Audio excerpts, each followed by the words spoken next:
He left the city on a quiet morning when the world was still half asleep. Behind him, towers of glass and steel glimmered faintly in the dawn, a place filled with sound, speed, and endless motion. He didn't really know why he left, only that something inside him had grown tired. Tired of noise, tired of trying to keep up, tired of living in a world that never paused long enough to breathe. He had once loved the energy, the rush of people, the constant hum of plans and dreams. But somewhere along the way, the hum had turned into a roar.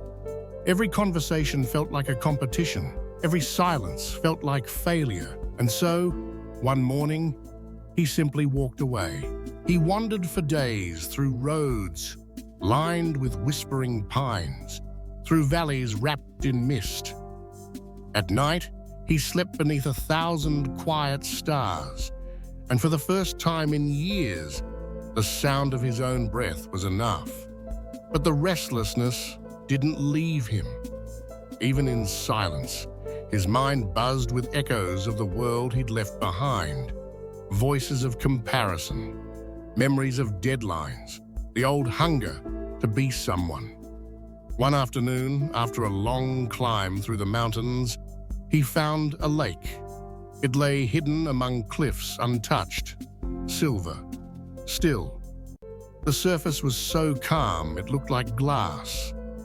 He could see every cloud, every branch, every part of himself reflected perfectly. He sat by the shore for hours, just watching. And in that stillness, something inside him began to stir. But peace, as he soon learned, never stays untested. A storm rolled in from the north, dark clouds swallowing the sky. Winds howled through the valley, waves broke against the rocks, and the reflection of the man disappeared in the churning water. He watched helplessly as the lake turned wild, and in its chaos, he saw his own life, how easily peace could vanish, how quickly stillness could shatter. For the first time in months, anger rose in him. "Why can't it stay calm?" he shouted. "I just want peace." The wind gave no answer. The rain came harder, and as he sat there, drenched and trembling, he realized he wasn't fighting the storm outside, but the one inside. Days passed. The storm continued. He tried to meditate, to breathe, to silence his thoughts, but the more he tried, the louder everything became. Until one morning, too tired to keep struggling, he simply stopped. He stopped chasing silence. He stopped fighting noise. He stopped trying to be peaceful and allowed everything to be exactly as it was. The wind screamed. The rain fell. His thoughts tumbled over each other like waves.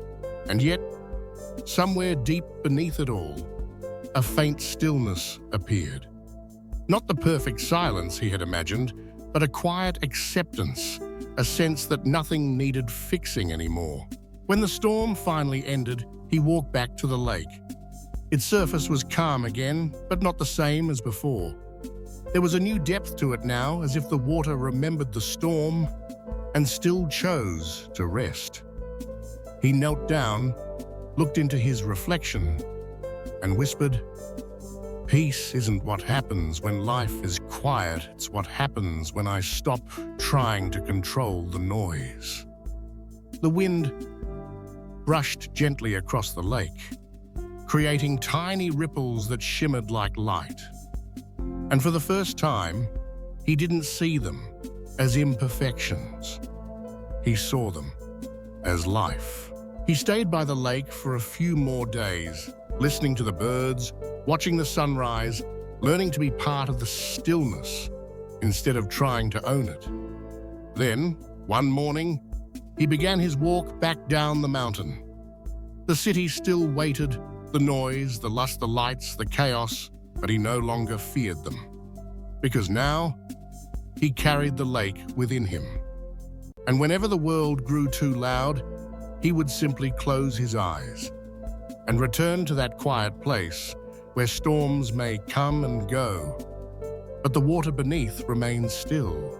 If this story touched your heart, leave a gentle like and subscribe to Quiet Soul Tales, where we pause, listen, and remember the stillness that was always within us.